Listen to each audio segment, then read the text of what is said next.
요즘에는 예수님이 어떤 분이신가, 또 예수님은 무슨 일을 하셨는가에 대해서 계속해서 우리가 배우고 있습니다.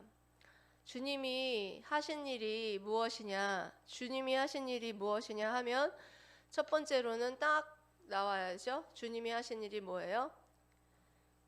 이 땅 가운데 오셔서 공생애 동안에 주로 하셨던 사역, 복음을 전하는 사역을 하셨죠. 하나님 나라에 대해서 가르치기 위해서 복음을 전하고 가르치고 또 병든 자들을 고치시는 그런 모든 사역들을 통해서 복음을 증거하시는 그 사역을 하셨습니다. 그리고 아이들을 축복하시고, 그리고 두 번째로는 어떤 일을 하셨느냐? 두 번째 하신 일은 무엇입니까?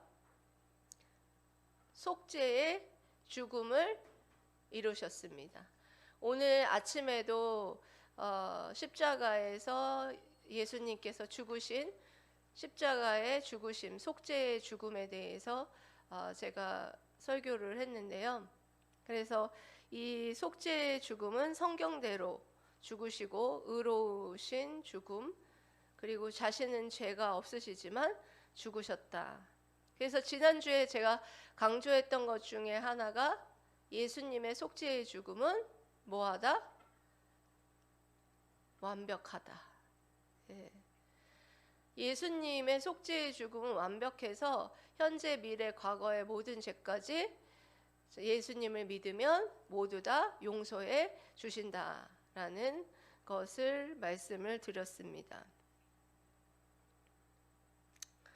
그리고 예수님이 하신 일 중에서 또 가장 중요한 일, 예수님이 십자가에서 죽으시기만 하셨으면 우리의 구원은 완벽하지 않았을 거예요. 그런데 예수님께서 뭘 하셨어요?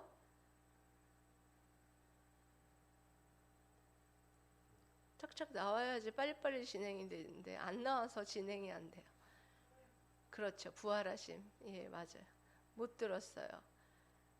예, 부활하심. 우리 하원이 잘 맞췄어요. 예, 부활하심으로써 예수님께서 완벽한 우리의 구원을 이루어 주셨어요. 이게 어떤 면에서 완벽하느냐?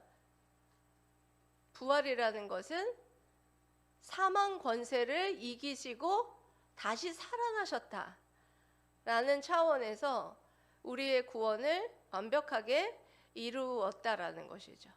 그 죽음이 죽음으로 끝나면 소망이 없는데, 죽으셨다가 다시 그 사망 권세를 이기시고 다시 살아나셨다. 그래서 우리도 다시 살아날 것이다 라는 게 우리의 소망이 된다라는 것이죠. 그래서 이 부활의 특징에 대해서도 제가 말씀을 드렸습니다. 부활했을 때 예수님의 모습이 어떠했느냐? 예수님의 모습이 어땠습니까? 예수님은 예수님의 어떻게 육체로만 부활하셨어요? 영육의 부활이었다. 그래서 음식을 먹었어요. 그래서 그 제자들에게 생선 토막을 가져오라고 해서 먹기도 하고, 그런 모습을 통해서 부활은 육체의 부활이 될 것이다 라는 사실에 대해서 말해 주었습니다. 그래서 부활은 성령에 의해서 부활을 했고, 성부와 성자와 성령의 권능으로 부활하셔서, 부활을 해서 그걸로 끝났나요? 누구에게 보였죠? 네, 제자들에게 보이고, 그리고 500여의 많은 사람들에게도 나타나 보여서 예수님의 부활은 눈으로 보이는, 우리의 그 시각적인 그 눈으로 보이는 부활이었고, 그리고 또 제자들이 무서워서 문을 닫고 있었죠. 그랬을 때 시공간을 초월한 벽을 뚫고 들어왔다. 그래서 너희에게 평안이 있을지어다 이렇게 말을 하는 것으로 인하여서 예수님의 부활은 시공간을 초월한 그런 부활이었다라는 것을 보여줍니다. 그래서 부활체의 특징에 대해서도 살펴봤고, 식사도 마음대로 조절할 수 있고, 그리고 우리가 이제 부활하게 되면 병이나 뭐가 없다? 늙음이 없고 죽음이 더 이상 없다라는 것에 대해서 말씀드렸습니다. 그래서 오늘 여러분들과 함께 살펴볼 것은 승천하심. 예수님께서 십자가에서 죽으시고 그리고 3일 만에 부활하신 이후에 승천하시는 그 시간까지 며칠 동안을 제자들과 함께 하셨나? 뭐 그런 것들. 그리고 승천하심에 대한 의미가 그러면 무엇인가? 예수님은 이제 부활하셔서 하나님 보좌 우편에 앉아 계시니까 좋겠다. 아무것도 안 하고 놀고 먹고 계시나? 이렇게 여러분들 생각하실 텐데 그렇지 않다는 거예요.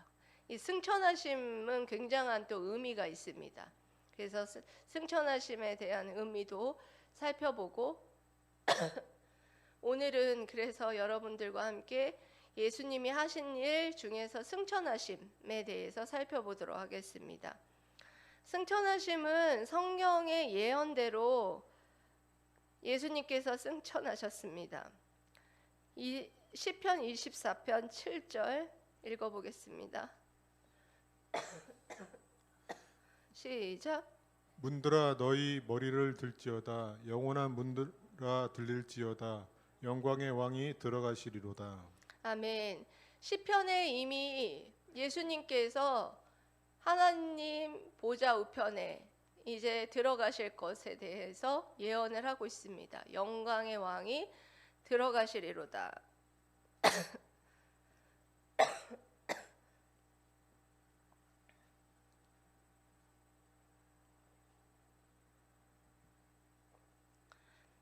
예언된 말씀처럼 예수님께서는 그렇게 승천하셔서 하나님 보좌 우편에 살아계시고, 그리고 시편 68편 18절 말씀 보면 읽어주세요. 시작.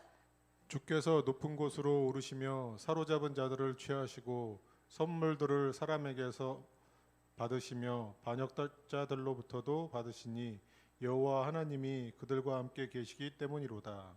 아멘. 이와 같이 예수님께서는 주께서 높은 곳으로 오르시며, 주께서는 이제 높은 곳으로 오른다라는 것이 이제 하나님 보좌 우편에, 그러니까 하신다라는 말씀이죠. 승천하시며 사로잡은 자들을 취하시고, 그리고 선물들을 사람들에게서 받으시며 반역자들로부터도 받으시니 여호와 하나님이 그들과 함께 계시기 때문이로다.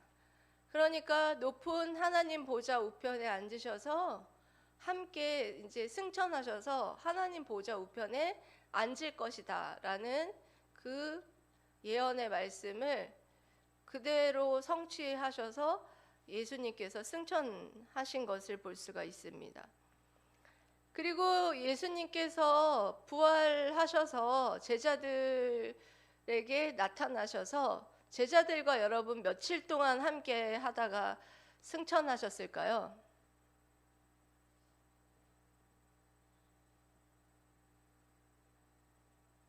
여기 사도행전 1장 3절에 나타나 있습니다. 네, 읽어보실까요? 시작. 그가 고난을 받으신 후에 또한 그들에게 확실한 많은 증거로 친히 살아계심을 나타내사 40일 동안 그들에게 보이시며 하나님의 나라의 일을 말씀하시니라. 아멘. 그러니까 예수님께서는 이제 고난 받으신 후에 또한 그들에게 확실한 많은 증거로 친히 이제 살아계심을 나타내셨다. 그게 뭘 말하느냐? 앞부분은 십자가 사역이고 뒷부분에는 이제 살아계심, 부활하심이죠. 부활하심을 통해서 나타내시고 40일 동안 이제 어떻게 했느냐? 같이 계셨다는 거죠. 제자들하고 같이 계시면서 하나님의 나라의 일에 대해서 말씀을 하시기 시작했다는 것입니다. 그 전에도 하나님 나라의 일에 대해서 많이 가르치시고 말씀하셨는데 이제 승천하시기에 앞서서 40일 동안 제자들에게 아주 중요한 것들에 대해서 하나님 나라에 대해서 가르치셨겠죠. 그렇게 40일 동안을 제자들과 함께 하시면서 가르치셨다. 계속해서 사도행전 1장 12절에 이렇게 말씀하십니다. 1장 9절에서 10절 말씀 시작.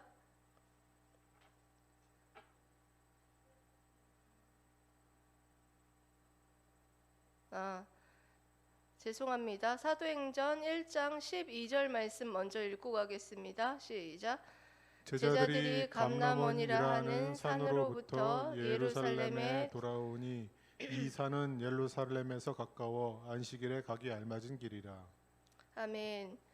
제자들이 감람원이라 하는 산에서 이제 그곳에서 예수님과 함께 같이 그 40일 동안 지내면서 하나님 나라에 대해서 배우고 또 함께 보내는 시간을 많이 가진 곳이 그 감람산이라는 곳입니다. 그리고 제자들이 목격을 했는데요. 사도행전 1장 9절에서 10절에 이 말씀을 마치시고 그들이 보는데 어떻게 해요?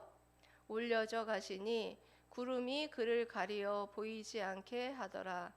올라가실 때에 제자들이 자세히 하늘을 쳐다보고 있는데 흰옷 입은 두 사람이 그들 곁에 서서 지금 예수님께서 부활 승천하는 것을 제자들이 어떻게 합니까?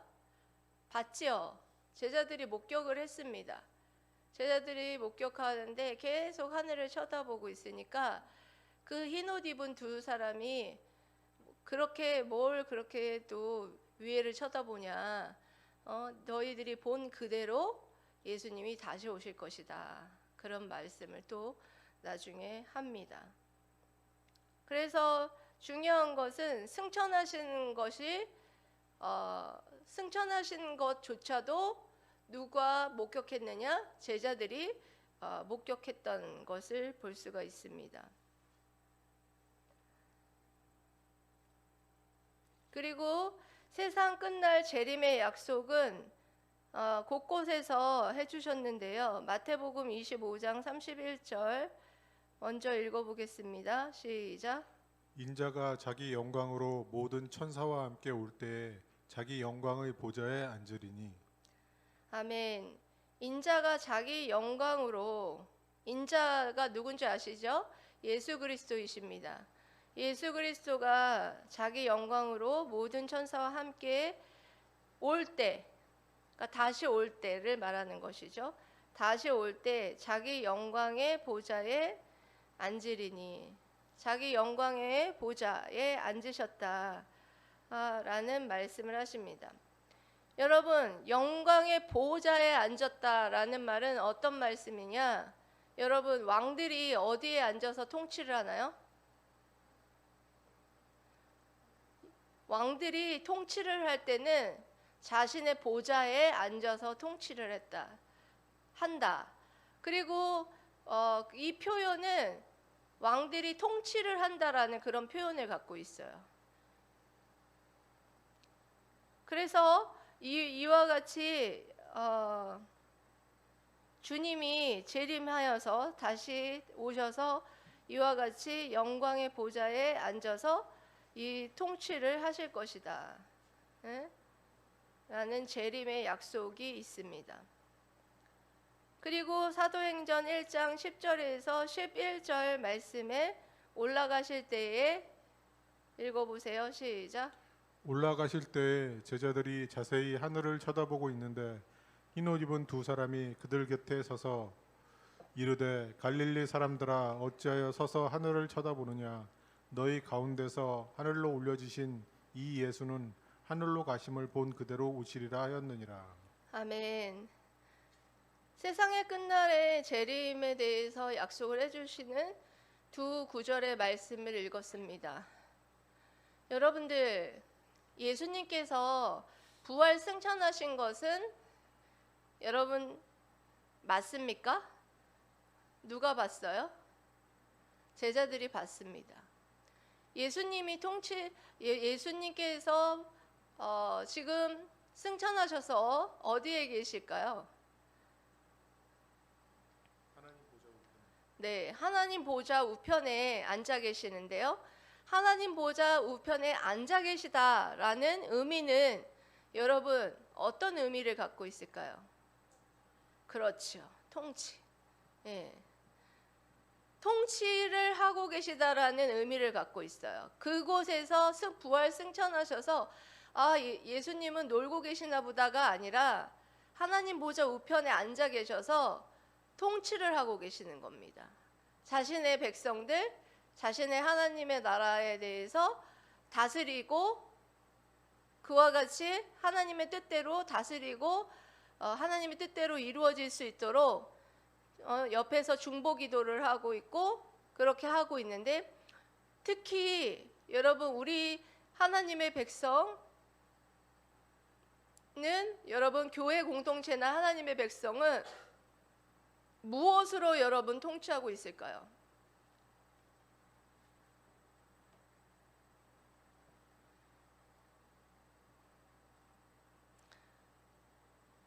무엇으로 통치하고 있을까요?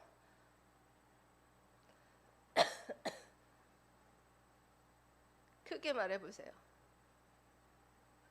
그렇죠. 말씀. 네. 말씀으로 통치하고 계시는 겁니다. 지금 성령 받은 사람들은 하나님의 말씀을 들을 때 그 말씀이 이 10년 가운데 역사하여서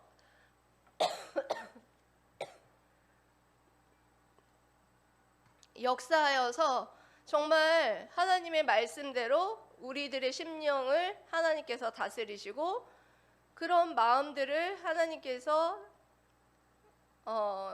함께 하셔서 우리 공동체를 그렇게 다스려 간다는 것입니다. 그래서 승천했다라는 예수님의 승천하심은 우리에게 정말 하나님 보좌 우편에서 지금 우리를 위해서 중보기도 하고 계시고 그리고 또한 말씀으로 성령 안에서 말씀으로 우리를 다스리고 계시는구나 라는 그것을 여러분들이 생각해야 되고, 그 승천하심으로 끝나는 것이 아니라 어떻게 하셨느냐? 승천하심으로 끝난 것이 아니라 다시 세상 끝날에 다시 오실 것이다 라는 재림을 약속하셨다라는 것이죠. 그래서 너희가 본 그대로 다시 오실 것이다. 많은 사람들이 여러분 재림에 대해서 믿지 않는 사람들이 많아져 가요. 왜? 곧 온다고 했는데 안 오시는 거예요. 근데 곧 온다고 했는데 왜 안 오실까요? 하나님의 시간과 우리 인간의 시간은 달라요. 1000년이 하루 같고 하루가 1000년 같다 라는 그런 말씀 있죠. 하나님이 생각하는 하루와 우리가 생각하는 하루, 그 내일, 다음 이런 것과 하나님이 생각하는 거는 다 달라요. 다른 사람들이 다 하나님이 구원할 백성들이 다 회개하고 돌아올 때까지 하나님께서는 기다리고 계시기 때문입니다. 그래서 이와 같이 세상 끝날의 재림에 대해서 약속하셨고, 그리고 또 약속한 것이 무엇이냐? 보혜사 성령 하나님을 약속하셨다. 이것만 하고 끝내겠습니다. 사도행전 1장 4절에서 5절 말씀 읽어보겠습니다.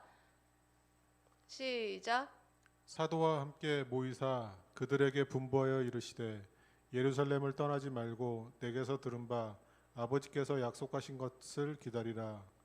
요한은 물로 세례를 베풀었으나 너희는 몇 날이 못되어 성령으로 세례를 받으시리라 하였느니라. 아멘. 여러분, 여기 사도와 함께 모이사 그들에게 분부하여 이르시되 예루살렘을 떠나지 말고 내게 들은 바 아버지께서 약속하신 것을 기다리라.